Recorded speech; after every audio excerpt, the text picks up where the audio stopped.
Sir, ang bayan muna headed by former Congressman Nery Colmenares, today may isasubmit na position papers sa inyong office, also seeking or asking Senate to immediately convene as impeachment court. So ngayon ba parang tumitindi na yung pressure sa inyo na Si Nery bilang ano?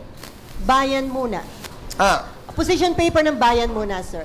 well, tatanggapin namin yon, i-refer ko yon sa Committee on Rules at sa legal team ng Senado para gumawa ng karampatang sagot at matimbang yung kanyang mungkahi. Pero may balik na tanong ako kay Congressman Nery.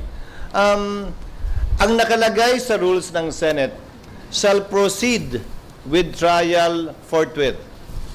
Di ba? Next po, from Ang nakalagay sa rules ng House shall be immediately referred to the Speaker. Ginagamit yung salitang immediately, ha? Pero 2 buwang inupuan yan ng mga congressman. 2 buwang inupuan yan ng mga complainant ngayon sa Senado. Kung ang interpretasyon nila ng immediately, yung salitang immediately talaga nandun, ha? Ay lumampas pa ng 2 buwan dahil hanggang ngayon di pa nila nire-refer. Sa katunayan, yung 3 impeachment complaint na bahagi ang bayan muna na nag-file ay in-archive na lamang at hindi pa rin nire-refer. Sino naman sila ngayon para madaliin kami samantalang sila naman ay tila hindi nagmamadali kaugnay sa kanilang reklamo mismo.